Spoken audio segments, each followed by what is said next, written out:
सलिडलाई चाहिँ हिट गर्यो भने त्यसको थर्मल एक्सपान्सन हुन्छ, लिनियर एक्सपान्सन पनि हुन्छ, त्यसको सर्फेस एक्सपान्सन पनि हुन्छ अनि भोल्युम एक्सपान्सन पनि हुन्छ। इक्जाम्पल हामीले हिजो थुप्रै हेरेका छौँ। अब लिक्विडलाई हिट गर्यो भने चाहिँ के हुन्छ भन्दा लिक्विड पनि के हुन्छ एक्सपान्ड हुन्छ। समझ भयो? लिक्विड पनि हामीले हिट गरेपछि त्यसको एक्सपान्सन हुन्छ। तर लिक्विडको चाहिँ आफ्नै सेप नभएको कारणले गर्दाखेरि चाहिँ सर्फेस एक्सपान्सन र लिनियर एक्सपान्सन त हुँदैन। लिक्विड कति लामो छ भन्ने कुरो त आउँदैन पानी हैन। सर्फेस पनि त्यसको हुँदैन। ग्लासमा राखे सानो सर्फेस हुन्छ, भाडामा राखे ठुलो सर्फेस बनिहाल्छ त्यसले। त्यही लागि लिक्विडको चाहिँ सर्फेस एक्सपान्सन र लिनियर एक्सपान्सन चाहिँ हुँदैन। तर लिक्विडको चाहिँ कस्तो एक्सपान्सन हुन्छ खालि भोल्युम एक्सपान्सन हुन्छ। इक्जाम्पल्स हामी हेर्न सक्छौँ। Examples of volume expansion of liquid, volume expansion of liquid। तिमीहरूले सोचेरी भन्न खोज त मलाई कहीँ देखेछौ भने इक्जाम्पल लिक्विडको भोल्युम एक्सपान्सन भएको कसले भन्न सक्छ सोचेर? मैले लिक्विडको भोल्युम एक्सपान्ड भएको हिट गर्दाखेरि भोल्युम बढेको कहीँ देखेछौ? के भनेको आइस? लिक्विडको चाहिँ हिट गर्दाखेरि चाहिँ भोल्युम चाहिँ बढेको कहाँ देखेछौ? देखेको छैनौ? थर्मोमिटरमा नि के हुन्छ? यो थर्मोमिटरमा नि यहाँनिर 0 डिग्री सेल्सियस हुन्छ, यहाँ 1 2 3 यहाँ 100 डिग्री सेल्सियस हुन्छ हैन। यहाँ तल चाहिँ के हुन्छ भने मर्क्युरी हुन्छ लिक्विड स्टेजमा। कुरा बुझ्दैछौ? यो मर्क्युरी चाहिँ लिक्विड मेटल हो। मर्क्युरीको सिम्बल चाहिँ एजी, यो चाहिँ को अरे लिक्विड मेटल। अब यो चाहिँ यस्तो हुन्छ कि अलिकति हिट गरेपछि मर्क्युरी चाहिँ एक्सपान्ड हुन्छ। त्यही लागि तिमीलाई ज्वरो आएको छ भने यस्तो काखीमा चेप्यो भने तिम्रो बडीको हिटले गर्दाखेरि यो बढ्दै बढ्दै बढ्दै बढ्दै मर्क्युरी एक्सपान्ड हुँदै हुँदै हुँदै जान्छ। सपोज यहाँनिर आएर 40 मा आएर ठक्कै अड्क्यो अरे तिम्रो बडीको टेम्परेचर कति 40 डिग्री सेल्सियस।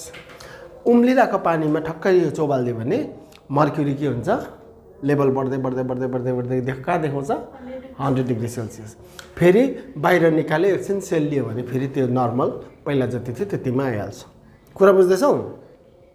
भनेपछि यो मर्क्युरी त लिक्विड मेटल हो जसलाई चाहिँ हिट गर्यो भने चाहिँ टेम्परेचर बढ्यो भने चाहिँ के हुँदो रहेछ यसको भोल्युम बढ्छ। कुरा बुझ्यौ? मर्क्युरी इक्जाम्पल चाहिँ के अरे mercury in the capillary tube of thermometer expands on mercury in the capillary tube of thermometer expands when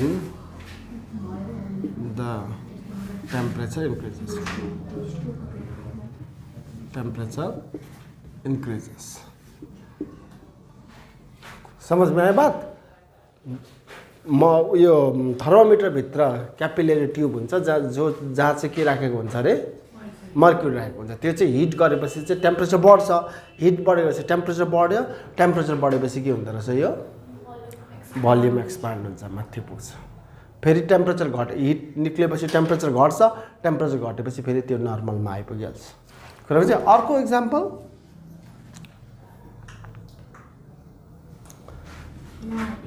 milk expands and overflow while heating।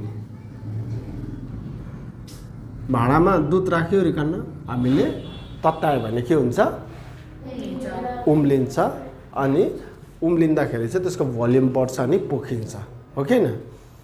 यस्तो साधारण इक्जाम्पलहरु हाम्रो डे टु डे लाइफमा घटिरहेको याद आउँदैन तिमीलाई?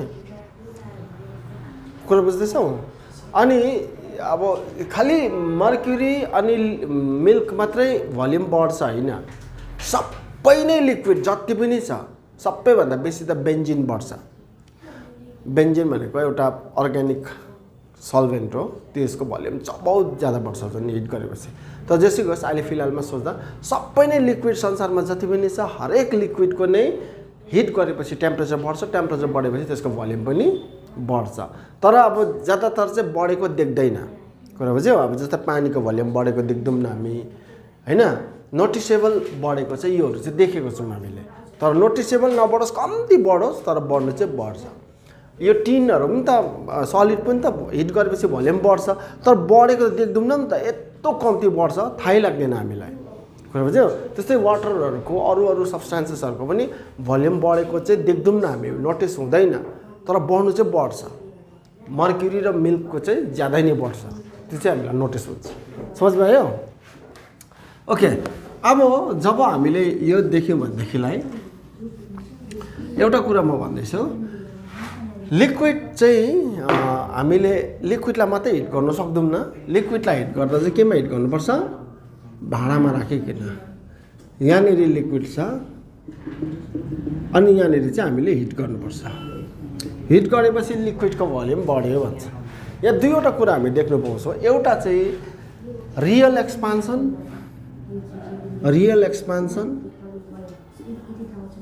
अर्को चाहिँ अपरेन्ट expansion.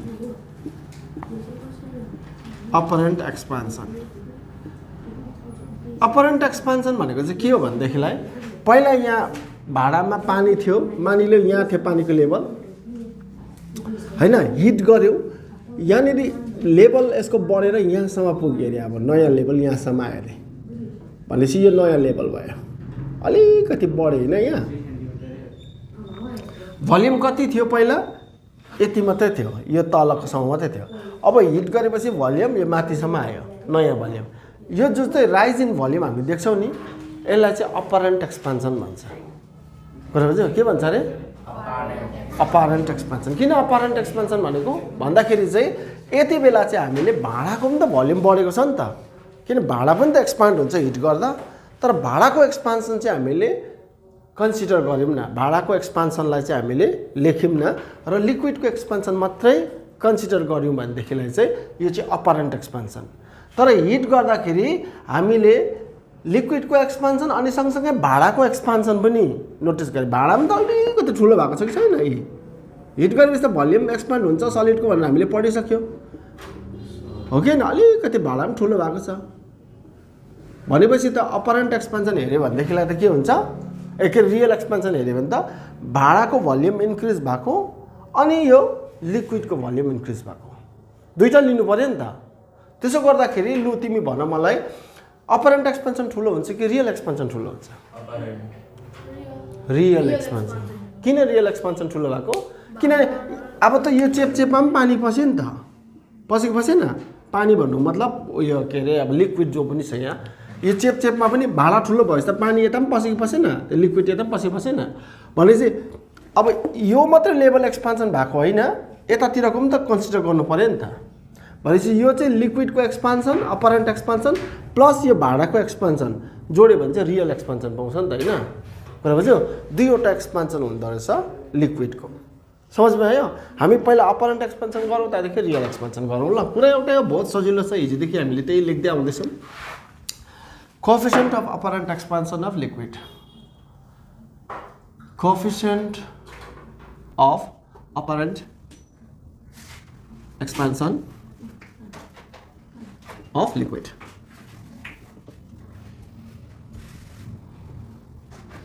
It is defined as the fractional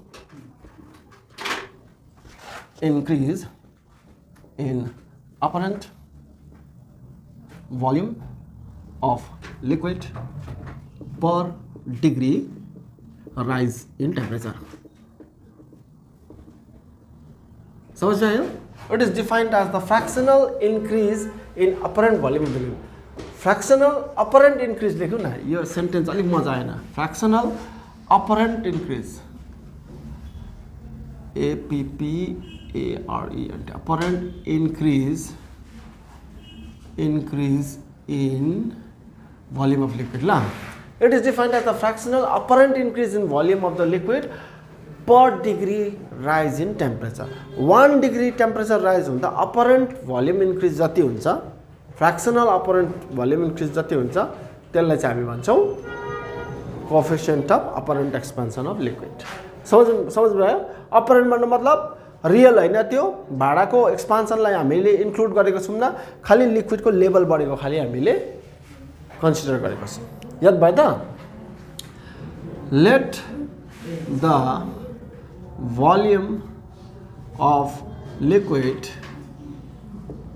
at θ1 degree Celsius be V1 and at higher temperature the θ2 degree Celsius the apparent volume of liquid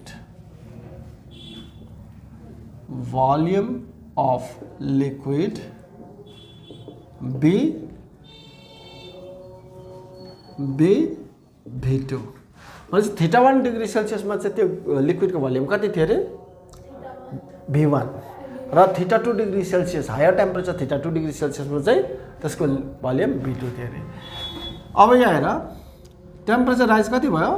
for θ2 minus θ1 degree Celsius. यति temperature rise भयो. For θ2 minus θ1 degree Celsius rise in temperature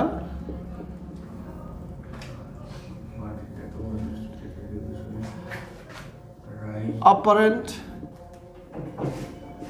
volume expansion of liquid, volume expansion of liquid कति हुन्छ?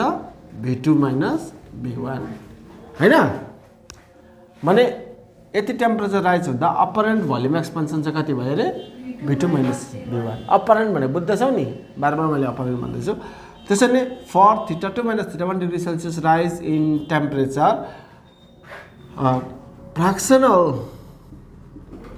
Fractional apparent volume expansion of liquid कति हुन्छ? V2 minus V1 by V1. त्यसैले for 1 degree Celsius rise in temperature fractional apparent volume expansion of liquid कति हुन्छ? V2 minus V1 by θ2 minus θ1. यो हुन्छ हैन? माने 1 डिग्री सेल्सियस टेम्परेचर राइज हुँदा फ्रैक्शनल अपरेंट वॉल्यूम एक्सपांशनलाई चाहिँ हामी के भन्छौं? Fractional apparent increase in volume of liquid per degree rise in टेम्परेचरलाई के भन्छौं? Coefficient of apparent expansion of liquid. यसलाई चाहिँ डिनोट हामीले केले गर्छ भन्दा चाहिँ गामा ए ले, गामा अपरेंट कुरा बुझ्यौ? केले डिनोट गर्छ अरे? Gamma apparent. गामा अपरेंट भनेको त्यसो भए के आयो? V2 minus V1 by V1 into θ2 minus θ1. आयो कि हैन? मैले V2 सीधा निकाल्दिएँ यहाँबाट. V2 यसको पनि युनिट लेखिदिएँ होला. युनिट के हुँदो रहेछ? पर केल्भिन और पर डिग्री सेल्सियस. बुझ्दैछ? युनिट यो त एसआई युनिट, यो सीजीएस युनिट. V2 निकालिदिए जो सीधै V2 इक्वल टु के आउँछ? Gamma A into V1 θ2 minus θ1 यो क्रसमा लिनु भयो प्लस V1 और V2 equal to V1 common gamma A